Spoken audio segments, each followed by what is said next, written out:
quarter of the page down, right? Ika da amre. There are those, however, who are going to explain this situation in another way, right? What are they going to tell us? Okay, ha lo tabayelach. Here we're saying it's not needed to say this. Why? Hecha da amar le, where she said to him, zil savin li litcha. So we're never going to take another example of agency and try to compare it to our situation of the widow selling the land on behalf of the heirs, right? The person says his agent, go and sell for me a litach, a half kav of land. V'zavim le kura. But the agent sold an entire core or an entire kav of land, okay? Twice as much, right, as he was told to do. Does that mean that his agency is invalidated? So the Gemara is telling us, in that example, we could argue while he was told to sell a half a kav, he actually did sell a half kav, right? Yeah, but he sold more. But he sold more also, exactly. And so what happens?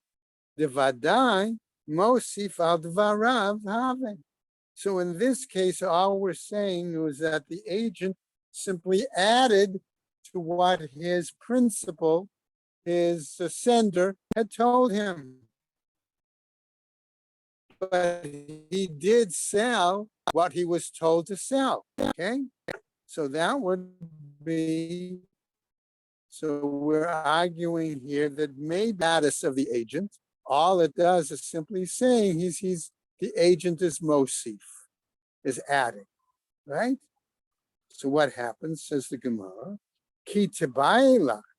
Okay, when you ask this and you raise this question, da amar le, because he said to the person buying, zil savin le kura.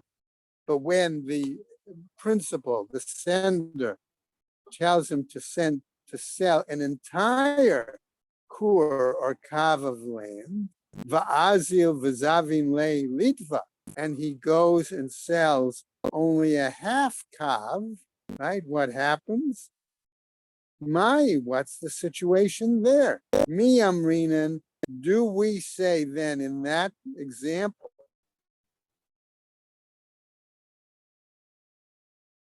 Amarle, the agent can come back to his principal, his sender, and tell him, Tavalach avdelach, that I did a good thing for you. In other words, you told me to sell a half a kav, but look what I did for you. I got you more money because I sold more of the property. Okay. Or perhaps he doesn't need that money, and therefore he doesn't want to rescind the deal, right? Yeah. Dilma, or perhaps Amarle, he's going to say to him, the sender, the principal person who was using the agent, and say to the agent, Lo nechali the lifshu shtare ulai. It's not comfortable for me to have all these sales documents around, one for this one for that one. That's problematic for me, right? Because who's to say that all these deeds for the property that I sold aren't going to multiply and give me more headaches? So he's agreeing then you should have sold more. No, he's saying, no, you did the wrong, you didn't do me a favor by selling more land, because maybe he sold the second piece of land to a different person. So now he's got a mortgage, he's got a deed from Mr. X and a deed from Mr. Y. I was thinking he sold only to one. Oh, if he had sold it for one person, then he'd have one deed, right? For multiple land. But if he sold it to more than one person, he's got to do the deal with the deed from this one and the deed from that one. Okay. And what happens if he has a creditor and the creditor is going to come and complain and try to get the piece right? That's the problem. Amar Rav Chanina. So Rav Chanina now is saying, from Surah is saying as follows, Tashma. Listen to the following situation. Natan lo dinar shel zahav. Let's say he gave another example. Let's use this example in this Braita. He's saying the principal, the person sending the agent, gives the agent a gold dinar. And a gold dinar is equal to 25 silver dinars. But for our purpose, it's equal to 6 sela. Okay? That's the coin we're focusing on, right? Va'amarlo, and he tells the agent, Havali chaluk, go and buy me a nice shirt, okay, right? That's worth 6 sela. The agent went, Vahalach vahevilo b'shalosh. Okay, chaluk, he went and bought a shirt, okay, that was valued at 6 sela, but he was able to acquire it at the price of 3 sela. Okay, ubishalosh, and with the other 3 sela, talit, he bought him a cloak, right? Shnehem ma'alu. Do we say that both of these are beneficial, are worthwhile? But what happened? It turns out that gold dinar, our Braita is telling us both the person, the sender, and the agent both committed me'ilah. They both committed, right, a transaction of using hekdesh inappropriately. It made no difference how much you paid for it. Whatever he paid was still have been right, Mila. right. Iyamart, if you're going to say bishlema shaliach, that it's correct that the agent was the one who committed the act of me'ilah, ki hai gavna, in this case, oseh shlichuto. Why? Because he was carrying out his agency. And what happened? He was simply adding on to his act, right, by buying the cloak. And therefore, he carried out the agency of buying the shirt, but by adding on, by spending that money on the cloak, the agent himself clearly was over on Me'ilah. Mishum hachi, Baal habayit ma'al, because he did fulfill the agency, therefore the balabayit, the sender, the principal, also was over on Me'ilah, right?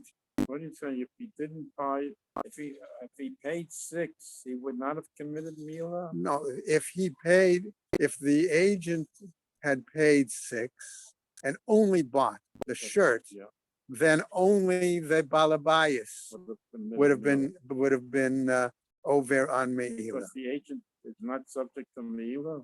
No, in that case, he wouldn't have been subject to Me'ilah. That's what the Gemara is now going to go on and tell us. Hachi bal habayit ma'al. Here, in that case, where the agent fulfilled his agency, the balabayit alone, I'm going to say, would have been subject to Me'ilah. Ele I amart ma'avir al dvarav have.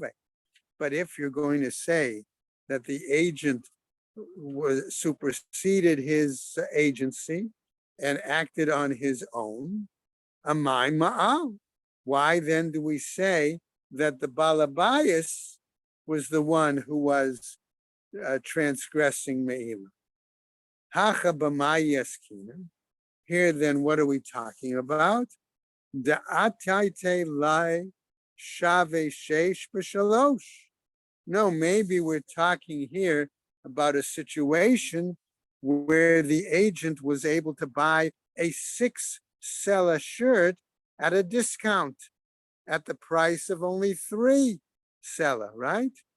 Ihachi, if that's the case, shaliach amai ma'al, then why would we say that the agent was transgressing me'ila?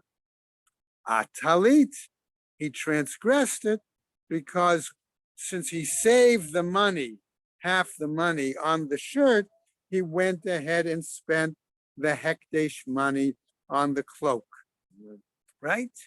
Ihachi, if that's the case, ema sefer, I would say, look at the end of the bright, okay, where it said as follows. Rabbi Yehuda Omer, says Rabbi Yehuda, af bazeh ba'al habayit. Okay, right? Even here in this case, the Baal Habayit lo ma'al, he did not transgress me'ila. Why? Why? Because he can say to the agent, Chaluk gadol hayiti mevakesh. I wanted a shirt in the size of a large. Va'ata heveteli chaluk katan v'ra. And instead, you wind up buying me a shirt in the size of a medium or a small, and it's not good for me. So therefore, by telling the agent that, he's invalidated the agency. And so therefore, the balabayit would not be over on Me'ila, only the shliach would be over in Me'ila. So the Gemara is going to ask, Ma'ira, what can the balabayas argue that the shirt is not good for him? Ra b'damim, it was bad in terms of the price, right? Da'amarle, because he could say to him, Rashid, if you had purchased a shirt for me at the price of 6 sela, kol shekain dahave shave tarte sare. Then if that's the case, if they were selling them at only 3, a 6 sela shirt on discount at the price of 3, then you could have bought me 2 of them, right? Daikanami dikatani. And this is exactly the way it was taught. Mode Rabbi Yehuda bekitnit sheshnehem malu. That in another text, okay, Rabbi Yehuda said, in regards to the purchase of legumes, both of them, the balabayas and the shaliach, were transgressing, okay, the situation. Why? As we go over to the next amud, right? Shahakit need pasela, because in a situation where they sell legumes, let's say a bundle of legumes for a seller, ukitnit bepruta, but they also sell a smaller bundle of legumes for the price of a pruta. Okay, so what happens? Okay, you get a smaller bundle, but a smaller price. So therefore, if he had paid the seller for it, he should have gotten multiple bundles, right? Because he was paying the higher price. Shmamina. Okay, therefore we've learned from this. Hechidami, is this really comparable? If we're saying that we're talking about a place where they sell items based on an estimate, how is it possible that he would give him a coin of a seller, right? Muzle gabe tfei. Okay, all right, so what happens in that case? He would reduce the price, right? And the measure, okay, would be smaller. In other words, he should have gotten a smaller amount or gotten more of the product. Amar Rav Papa, says Rav Papa, Ba'atra dechayle b'chane de'amarle.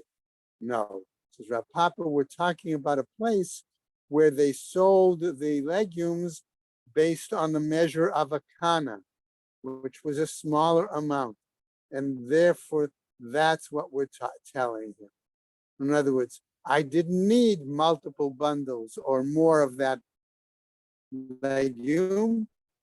I would have sufficed with a smaller amount. Kana kana pruta, namely they sold each of the small measures by one pruta. Okay. But how was the agent supposed to know that he'd be satisfied with a smaller amount? Okay, well, that's the issue. In other words, if he gave him the money, it's like a situation where, let's say, you give your aide and you tell her, go shopping for me. Here's a $50 bill, right? What happens? And In other words, you expect change. exactly. Okay. What happens? She comes, she does the shopping for you, and it ends up to be $30. Okay. It's appropriate. She gives you the $20 back, right? And not go spending the $20 necessarily on something else that isn't part of your shopping list. Okay. Tashma. So listen to the following Breita. It says, Haitak tubata arba me'odzos. We're back to our example of the woman, right? The widow, whose ketubah was worth 400 zuz. What did she do? She's going to sell 3 fields, each for 100 zuz, right? Machra lezeh b'mana. She sold 1 field for 100. Ulezeh, a second field, b'mana for 100. Ule'acharon, then she sold a third field. Ule'acharon yafeh mana.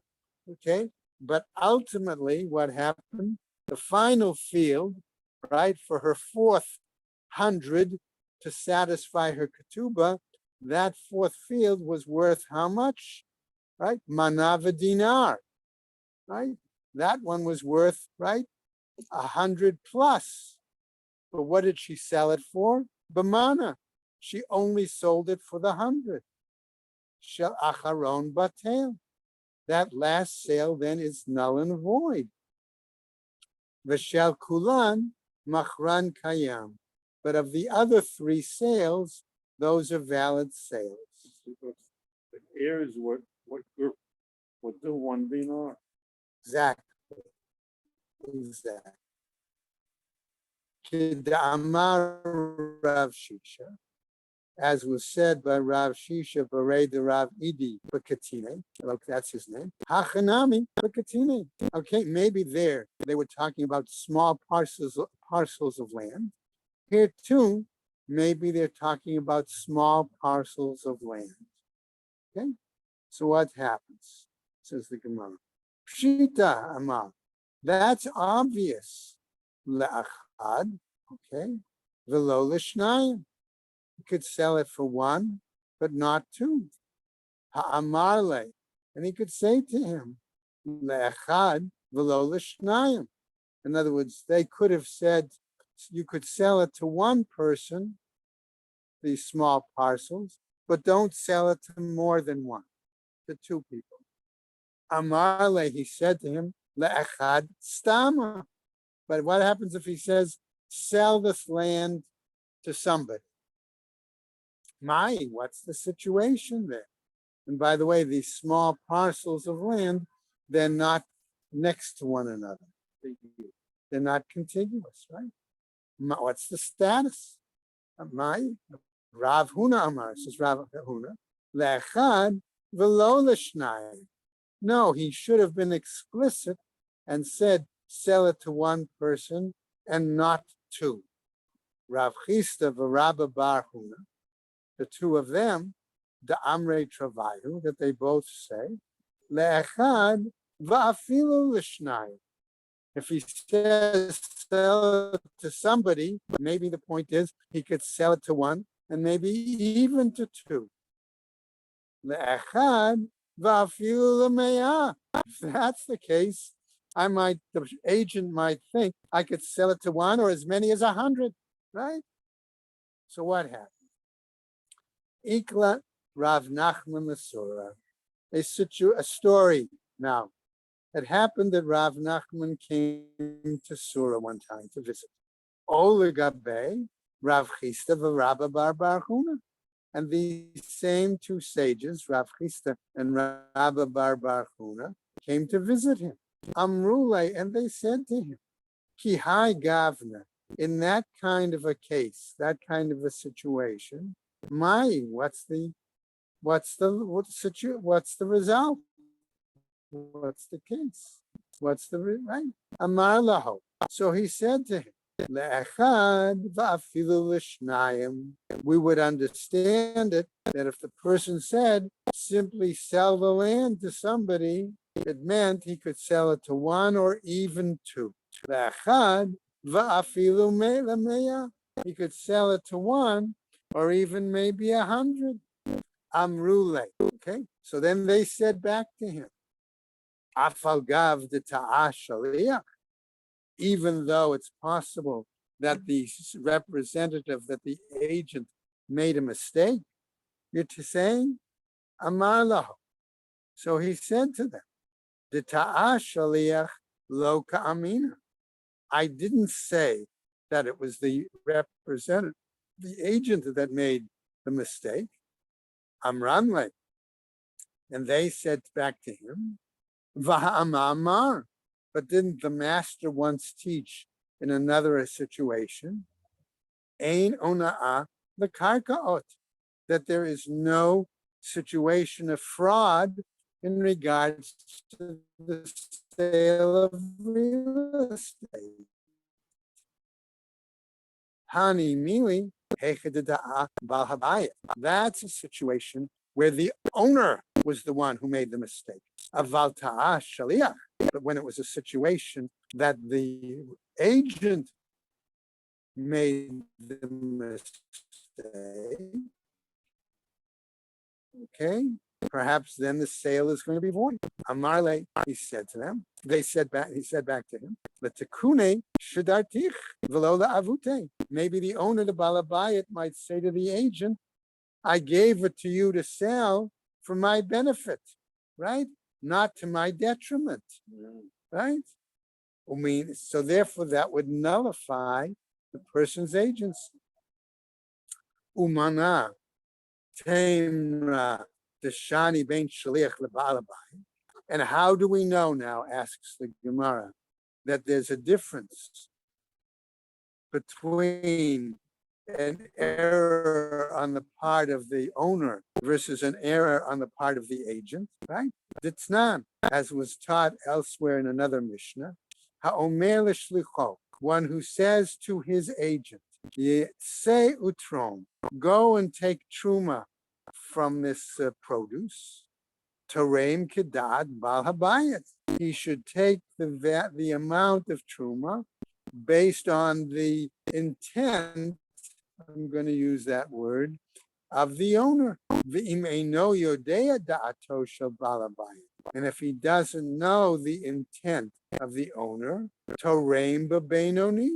he should take the truma of the medium quality, medium level, okay, which is echad michamishim, 1 in 50. Pichet asara.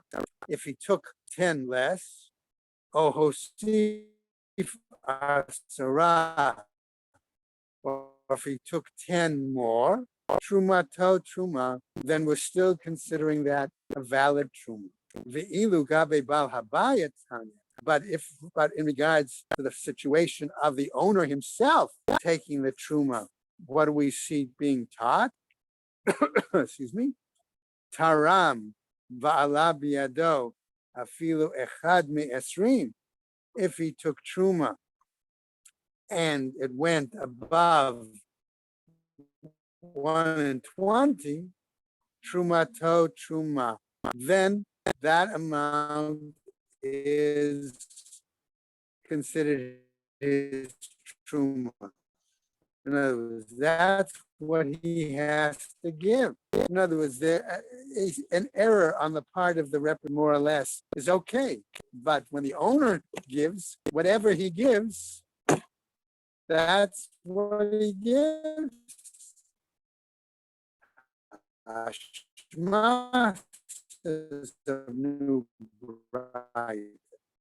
Haitak to bata arba ameot zuz. We're back valued at 400 zuz. Machrala zebamana. She sells the first piece of land for 100. Ula zebamana.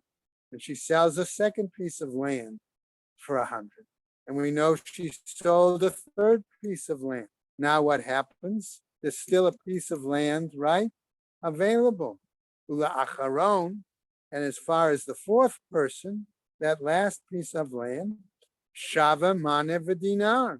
It's worth a mana plus, 100 plus.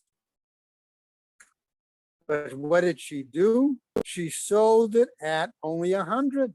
Shel Acharel is null and void. V'shel Kulan Machran Kayam. But all the other sales are valid. Amar Rav Shisha, says Rav Shisha, Bered Rav Idi, Bekatine. And he's explained it. Why? Because those were all small parcels of land that were contiguous. So if you're comparing it to what the agent sold, where he took truma, if he took 10% more, you're saying it was okay. But over here, it's not okay. Right. Why? Because the Balabayas can then say to the agent, you sold to the woman, okay, as the parallel. You sold it to different people. I don't want to have to deal with all these different deeds. What good was that for me? Okay, so therefore that was the parallel, okay, that they tried to make, and it wasn't an exact parallel. Okay, so the point is, it was so. In our should we continue just do the Mishnah? Yeah. All right, we'll do the Mishnah. Okay, now in our case, previously we saw that the widow acted as the agent selling the property of the heirs, right? And because the heirs were saying did not get the appropriate value of the fourth piece of land, that sale is null and void, even though the other three sales were valid. Now, who else could sell the land? The court, right? So that's what we're going to get to here. So the court can sell the land, but what do they have to do? They have to make an estimate, right? So our Mishnah starts. Som Hadayani. There was an estimate, right? Made by the court. And what did they do? Shepichtu shrot. And they undervalued the amount of the money of the land by 1/6. Excuse me. Sorry to disturb. Can I ask you a question, Rabbi? When you say, I'm only going to say zonas, you're going to say Leishi Basuka on zonas are only when he read. No, you still say I'm sorry about Well, that. you can run it over the top of no call. You say that there's another sentence that you say eating in the circle. By eating in the sukkah. Yeah. I'm sorry to disturb. nope. Not so what happened? So the judges made an estimate of the value of the land, but they undervalued it by 1/6. Oh, Hosifu shtot. Or they appraised it higher by 1/6. Machran batel. Their court's sale in that situation is invalid, says the Mishnah. Rabban Shimon ben Gamliel Omer, Machran Kayam, that their sale is valid. Im kain, ma koach beit din yafeh. Otherwise, says the Mishnah, that how good is the determination and working the values of the court? Aval im asu igeret bikoret beinehem. Okay, but if they did a letter, the court announcing the sale publicly, okay, in that situation, okay, afilu machru shavamana b'matayim.